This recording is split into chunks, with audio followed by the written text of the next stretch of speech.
नमस्कार साथियों। सीटेट जनवरी 2024 के लिए ईवीएस की एक और महत्वपूर्ण वीडियो के साथ हम हाजिर हैं। आज हम आपके लिए लेकर आए हैं थीम नंबर 5 और 6 यानी यात्रा और भ्रमण, चीज़ें जो हम बनाते हैं करते हैं।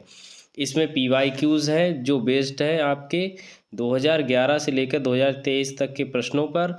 ये टॉप 30 एमसीक्यू आपकी तैयारी में मदद करेंगे, इसलिए वीडियो को एंड तक देखिए। चैनल को सब्सक्राइब करिए, वीडियो को लाइक करिए, शेयर करिए। चलिए शुरू करते हैं।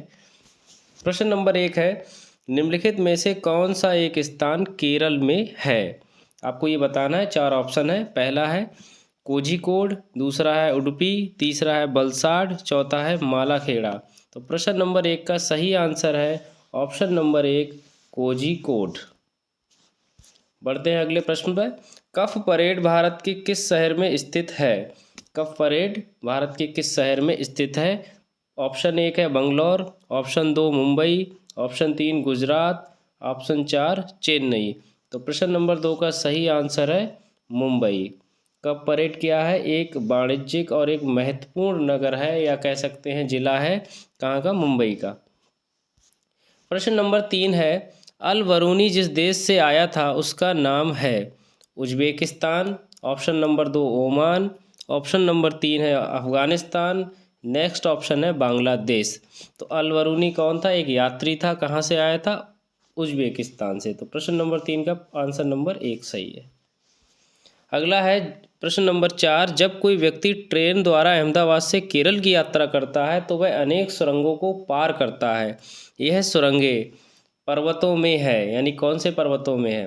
नंबर 1 विंध्याचल के, ऑप्शन नंबर 2 है पश्चिमी घाट, ऑप्शन नंबर 3 है अरावली, और नेक्स्ट ऑप्शन है पूर्वी घाट। तो प्रश्न नंबर 4 का सही आंसर है पश्चिमी घाट। यानी केरल से जब कहाँ अहमदाबाद जाएगा तो उसके लिए कौन सी सुरंगों से पार होते हुए जाएगा? पश्चिमी घाट की। प्रश्न नंबर 5 है, भारत में सड़क निर्माण करने हेतु कोयले के किस प्रमुख रूप को प्रयोग किया जाता है? ऑप्शन नंबर 1 है डायनामाइट, ऑप्शन नंबर 2 है बिटुमिनस, ऑप्शन नंबर 3 है डामर, ऑप्शन नंबर 4 है एंथ्रेसाइड। तो प्रश्न नंबर 5 का सही आंसर है ऑप्शन नंबर 3 डामर। बढ़ते हैं अगले प्रश्न पर। सर्वाधिक शोर व धुआं कहाँ पर होता है? ऑप्शन 1 कारखाने के पास, ऑप्शन 2 राजमार्ग पर, ऑप्शन 3 सड़क पर, ऑप्शन नंबर 4 है भट्टे के पास। तो प्रश्न नंबर 6 का सही आंसर है ऑप्शन नंबर 2 राजमार्ग पर। बढ़ते हैं अगले प्रश्न पर। प्रश्न नंबर 7, अधूरे जले जीवाश्म ईंधन से फैलती है? पहला ऑप्शन है CO2, दूसरा है NO, तीसरा है SO2, चौथा है CO। कहने का मतलब है, आप इनकी फुल फॉर्म समझ लीजिए। CO2 यानी कार्बन डाइऑक्साइड, NO मतलब नाइट्रस ऑक्साइड, और SO2 मतलब सल्फर डाइऑक्साइड, और CO मतलब कार्बन मोनोऑक्साइड। तो प्रश्न नंबर 7 का ऑप्शन नंबर 4 सही है, कार्बन मोनोऑक्साइड। बढ़ते हैं अगले प्रश्न पर। उन आदिवासी वर्गों की पहचान कीजिए जो हिमाचल प्रदेश के अंतर्गत भारत के मूल निवासी हैं। तो पहला है संथाली जनजाति, दूसरा गद्दी जनजाति, तीसरा ऑप्शन है गोंड जनजाति, चौथी है सहरिया जनजाति। तो प्रश्न नंबर 8 का सही आंसर हो गया ऑप्शन नंबर 2 गद्दी जनजाति। बढ़ते हैं अगले प्रश्न पर। पोचमपल्ली एक गांव है। यह गांव एक विशेष प्रकार के कपड़े की बुनाई के लिए प्रसिद्ध है और इसे भी पोचमपल्ली ही कहते हैं। यह गांव निम्नलिखित में से किसका भाग है? Option 1 Telangana, option 2 Kerala, option 3 Tamil Nadu, option 4 Karnataka. तो प्रश्न नंबर 9 का सही आंसर है तेलंगाना।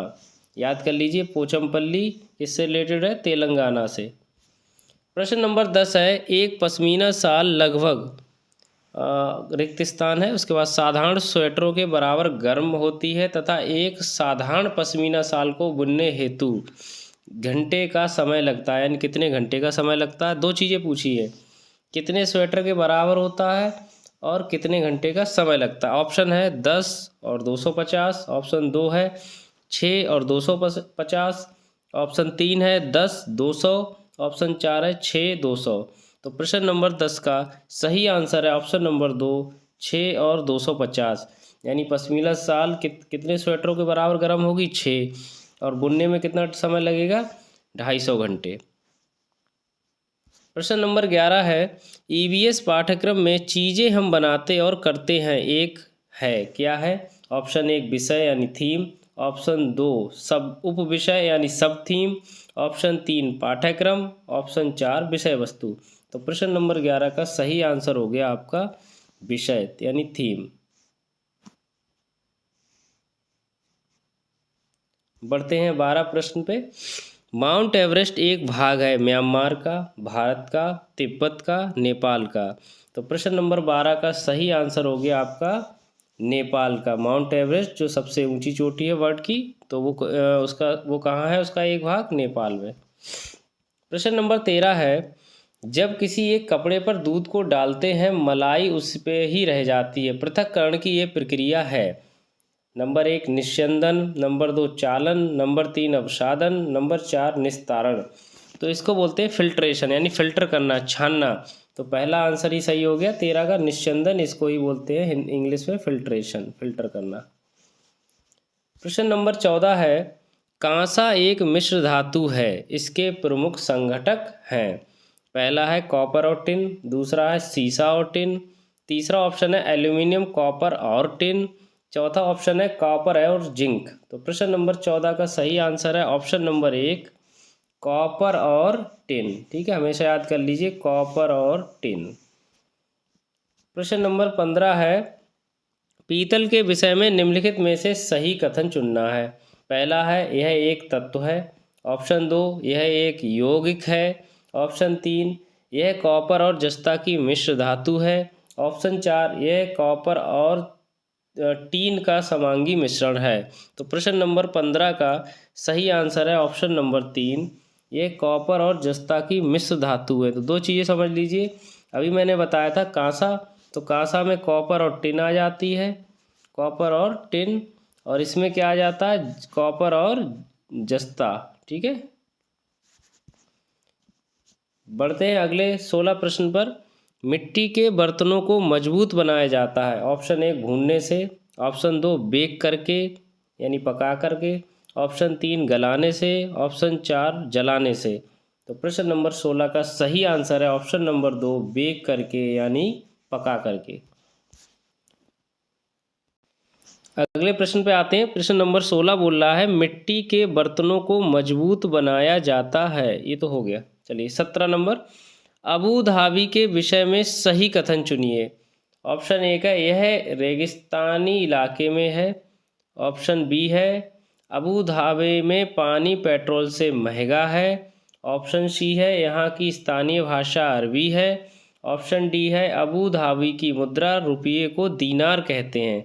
आपको इसमें सही कथन चुनने हैं। उसके बाद आपके लिए ऑप्शन दे रखे हैं बी, सी एंड डी, दूसरा ऑप्शन है ए, वी एंड डी, तीसरा ऑप्शन है ए, वी एंड सी, चौथा ऑप्शन है ए, सी एंड डी। तो आपको भी चेक करना है। ए रेगिस्तानी इलाके में, ये सही हो गया। अबू धाबी में पानी पेट्रोल से महंगा, ये भी सही है। यहाँ की स्थानीय भाषा अरबी है, ये भी ठीक है। अबू धाबी की मुद्रा रुपए को दीनार नहीं, इसको बोलते हैं दिरहम। तो प्रश्न नंबर 17 का यानी डी ऑप्शन गलत हो गया, तो कौन सा सही होगा? ए, बी, सी। 17 का ऑप्शन नंबर हो गया 3 सही, ए, बी, सी। बढ़ते हैं प्रश्न नंबर 18 पर। वर्षा के पानी को भविष्य में उपयोग करने के लिए संचित करना कहलाता है। पहला है वर्षा के पानी का संचयन, वर्षा के पानी को एकत्र करना, वर्षा के पानी को पंप करना, वर्षा का उत्खनन। तो प्रश्न नंबर 18 का ऑप्शन नंबर 1 सही है कि वर्षा के पानी का संचयन करना, भविष्य के लिए मतलब उपयोग करने के लिए हम रेन वाटर हार्वेस्टिंग जिसको बोलते हैं वो है। प्रश्न नंबर 19 है अल बिरूनी कौन था? वह अफगानिस्तान का व्यापारी था जो हमारे देश में मेवा के बाज़ारों का अध्ययन करने आया था। ऑप्शन 2 वह उज्बेकिस्तान का यात्री था जिसने एक किताब लिखी जो हमारे देश के इतिहास के बारे में जानने में सहायक है। ऑप्शन 3 वह एक यात्री था जिसने भारत के लोगों की संस्कृति का अध्ययन करने के लिए कश्मीर से कन्याकुमारी तक की यात्रा की। ऑप्शन 4 है वह एक कुतुबशाही सुल्तान था जिसने हमारे देश में लगभग 40 वर्ष शासन किया। देखिए प्रश्न नंबर 19 का सही आंसर है ऑप्शन नंबर 2 उज्बेकिस्तान का यात्री था। चूँकि ये 11वीं सदी में महमूद गजनवी के साथ भारत आया था। और इसकी जो किताब इन्होंने कहा कि एक किताब लिखो, उस किताब का नाम मैं बता दूं, तहकीके हिंद या किताबुल हिंद जिसको कहते हैं। वो किताब इस समय भारत के जो तालाब वगैरह हैं उनके बारे में विशेष रूप से उस पुस्तक में बताया गया है। तो प्रश्न नंबर 19 का सही आंसर है 2। बढ़ते हैं अगले प्रश्न पर। नृत्य में मुख्य रूप से मुद्राएं और भावनाएं क्या प्रदर्शित करती हैं? ऑप्शन 1 है नृत्य प्रदर्शन, ऑप्शन 2 है हाथों चेहरों की गति, ऑप्शन 3 है भावनाएं, ऑप्शन 4 है आत्मविश्वास। तो प्रश्न नंबर 20 का सही आंसर है भावना। यानी नृत्य के थ्रू हम क्या करते हैं, अपने इमोशंस को बाहर लाते हैं। तो भावनाएं इसका सही आंसर हो गया। प्रश्न नंबर 21 है, सभी बड़े शहर सड़कों पर भारी संख्या में वाहनों के कारण पर्यावरण प्रदूषण की समस्या का सामना कर रहे हैं। पर्यावरण संरक्षण के लिए शहर के लोग व्यक्तिगत रूप से रिक्त स्थान है के माध्यम से अपना सहयोग दे सकते हैं। यानी किस के माध्यम से दे सकते हैं, वो ऑप्शन आपको चूज करना है। पहला है आने जाने के लिए सार्वजनिक यातायात व्यवस्था का प्रयोग करने से, ऑप्शन 2 है अक्सर घर से बाहर जाने से बचने के लिए, ऑप्शन 3 है व्यक्तिगत वाहन आदि नहीं रखने जैसे स्कूटर कार, ऑप्शन 4 है पर्यावरण सुरक्षित सीमा के लिए व्यक्तिगत वाहन के इंजन की नियमित रूप से जांच कराने से। तो 21 में देखिए पहली चीज़ ये है जो सबसे महत्वपूर्ण है कि हम अपने पर्सनल जो भी आपकी गाड़ी है या जो भी व्हीकल है उसका कम से कम इस्तेमाल करें। जो पब्लिक प्लेटफॉर्म पे हमारे जो भी यूज़ हो रही हैं, चाहे बसेस हो, ट्रेन हो, मेट्रो हो, उनका हम ज़्यादा इस्तेमाल करें। तो प्रश्न नंबर 21 का सही आंसर है ऑप्शन नंबर 1, आने जाने के लिए सार्वजनिक यातायात व्यवस्था का प्रयोग करने से। ये सबसे ज़्यादा प्रभावी है। प्रश्न नंबर 22 है, विशेष प्रकार का नृत्य जिसे चिराओ कहते हैं कहाँ के लोगों द्वारा किया जाता है? पहला है उड़ीसा, दूसरा है झारखंड, तीसरा है मिजोरम, चौथा ऑप्शन है असम। तो प्रश्न नंबर 22 का सही आंसर है ऑप्शन नंबर 3 मिजोरम। तो मिजोरम का नृत्य का क्या नाम है? चिराओ। बढ़ते हैं अगले प्रश्न पर। वर्ली एक पारंपरिक कला का प्रकार है। वर्ली नामक स्थान किस राज्य में है? ऑप्शन 1 है महाराष्ट्र, ऑप्शन 2 है उड़ीसा, ऑप्शन 3 है राजस्थान, ऑप्शन 4 है बिहार। तो प्रश्न नंबर 23 का सही आंसर है आपका महाराष्ट्र। वर्ली महाराष्ट्र करके आपने सुना भी होगा। तो प्रश्न नंबर 23 का पहला ऑप्शन हो गया। प्रश्न नंबर 24 है, एक किसान दानों को भूसे से अलग करना चाहता है, जिस प्रक्रिया से यह किया जा सकता है वह कहलाती है फसल की कटाई, हस्तचयन, थ्रेसिंग, निष्पावन। तो प्रश्न नंबर 24 का सही आंसर है ऑप्शन नंबर 4 निष्पावन। तो निष्पावन विधि में होता क्या है, जिसको हम ओसना या ओसाना विधि भी कहते हैं, कि हवा के द्वारा जो है कणों को अलग कर दिया जाता है। हवा जब चलती है तो हम लोग क्या उसको सैलावना भी बोलते हैं, बहुत सारी जगह अलग अलग इस्तेमाल किया जाता है, तो उसको निष्पावन कहते हैं। 24 का सही आंसर है ऑप्शन नंबर 4। बढ़ते हैं अगले प्रश्न पर। एक सेकेंड। प्रश्न नंबर 25 है, नीचे दिए गए विकल्पों में से उस परिवर्तन को पहचाने जिसे उत्क्रमित किया जा सकता है। यानी यहाँ पे पूछा जा रहा है रिवर्सिबल प्रोसेस कौन सा है, यानी जिसको वापस उसी अवस्था में लाया जा सकता है। पहला है प्लास्टर ऑफ पेरिस, दूसरा है मोम का घोल बनाना, तीसरा है दूध से पनीर बनाना, गाय के गोबर से बायोगैस को बनाना। ठीक है, तो प्लास्टर ऑफ पेरिस की जो परत बन जाती है उसके बाद उसको वापस तो नहीं लौटाया सकता। दूध से पनीर एक बार बन जाए तो पनीर से दूध नहीं बन सकता दोबारा। गाय के गोबर से अगर बायोगैस बन गई तो वो भी वापस नहीं हो सकती। तो बचा के आपका मोम का घोल बनाना, तो ये ठीक है। 25 का ऑप्शन नंबर दूसरा सही है। प्रश्न नंबर 26 है, एक समूह को चुनिए जिसका पुनः चित्रण के पश्चात उपयोग किया जा सकता है। यानी रिसाइकिल की बात कर रहे हैं ये, यहाँ पे ये वर्ड होगा रिसाइकिल। पहला है, इसमें कई सारे ऑप्शन है, जैसे पहला है पॉलीथीन बैग, फिर कागज, बैटरी, मोबाइल फ़ोन। दूसरा ऑप्शन है चादरें, समाचार पत्र, प्लास्टिक बोतल, बैटरी। तीसरा है लोहे की कीलें, कांच की बोतल, स्टील मग, गत्ते का डिब्बा। चौथा ऑप्शन है चमड़े का बैग, लकड़ी की मेज, प्लास्टिक फूलदान, चादरें। तो प्रश्न नंबर 26 में आपको ये देखना है कौन सा ग्रुप सही है। तो इसका सही आंसर है ऑप्शन नंबर 3, लोहे की कीलें, कांच की बोतल, स्टील का मग और गत्ते का डिब्बा। ये सारे क्या हैं, रिवर्सिबल के माध्यम से, यानी इनको रिवर्स किया जा सकता है और पुनः पाया जा सकता है उसी पदार्थ को। बढ़ते हैं प्रश्न नंबर 27 पर।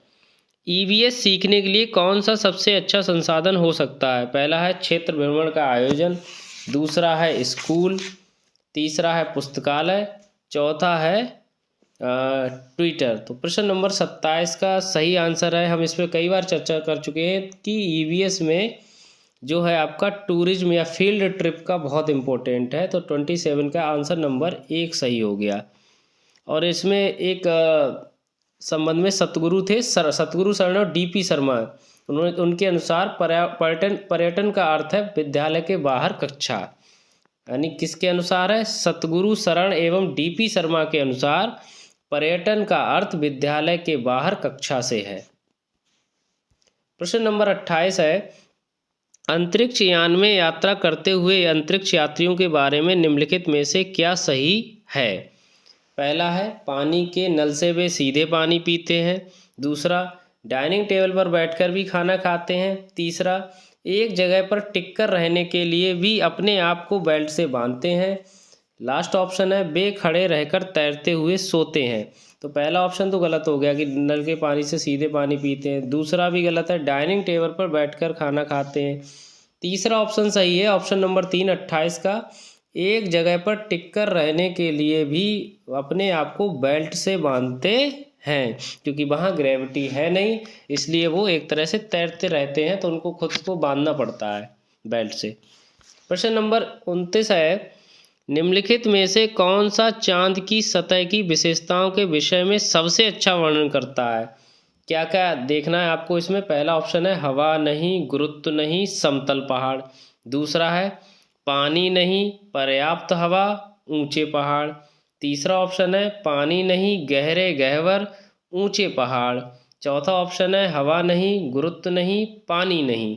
तो आपको पता है चांद पे जो है पानी तो है ही नहीं, और क्या क्या है वहाँ पे, ऊंचे पहाड़ हैं और नीचे गड्ढे भी हैं, गह्वर जिसको बोलते हैं। तो प्रश्न नंबर 29 का सही ऑप्शन हो गया ऑप्शन नंबर 3, पानी नहीं है, गहरे गह्वर है यानी गड्ढे हैं गहरे गहरे, और ऊंचे ऊंचे पहाड़ हैं।